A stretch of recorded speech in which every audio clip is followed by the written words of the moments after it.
The Sandman is the second installment in the Strange Men anthology, a series of RPG Maker horror games developed by Uri Games using the Wolf RPG editor engine. This entry focuses on Sophie Grundler as its protagonist, a school-age girl who has a heapin' helpin' of insomnia. And by that I mean she hasn't been able to catch a wink of shut-eye for 10 days, a fact that she admits to her teacher who, in response, merely suggests that she ought to consider going to the hospital. Yes, a responsible adult person put in charge of her well-being offhandedly recommends that she go to the hospital and offers zero follow-through in terms of either helping her get there or contacting her father. I swear, half of all horror scenarios can be summed up with, where are the adults? Speaking of absent adults, Sophie tragically lost her mother and consequently her father as well, who is coping with the unexpected twin burden of being a single dad and a bereft husband by getting obsessively absorbed in his work, to the detriment of his daughter Sophie. Enter Sandman.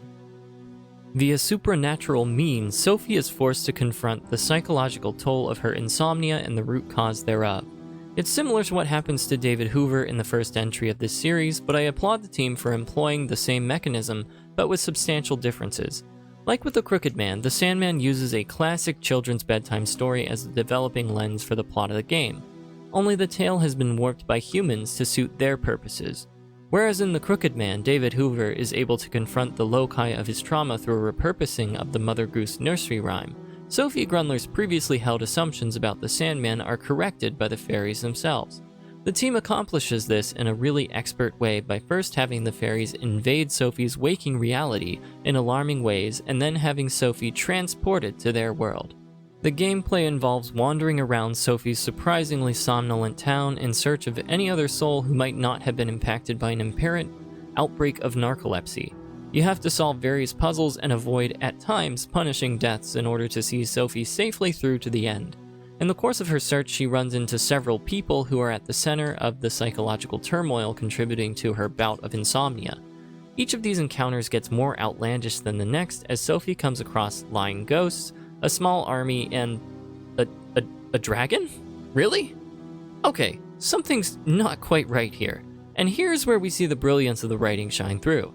It's entirely plausible that Sophie is merely hallucinating due to her critically overtired condition. This, however, is not the case.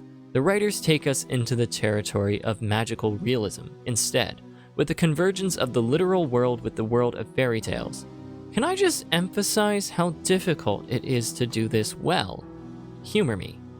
Going this route in your storytelling carries with it the risk of coming off too outlandish or childish. In short, your readers might dismiss your entire project or the point you're trying to make because the events that transpire have just become too silly and convoluted. Not so here. Why? I'd argue because the team exhibits such storytelling prowess. They ground everything in the fleshing out of Sophie's character and her journey to confront the loci of her trauma in a restorative way.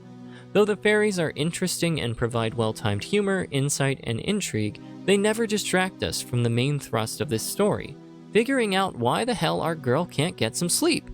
This is what made The Crooked Man so brilliant as well. The strange and the bizarre we encounter in both of these narratives never divert our attention from the diamond of humanity that crystallizes right in front of our eyes via these characters' honest confrontations with and ultimate acceptances of themselves.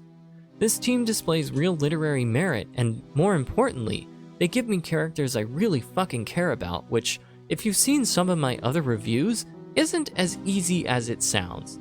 I highly recommend this game for the writing alone. I suppose it's not requisite to play The Crooked Man first, but why wouldn't you just play all of them?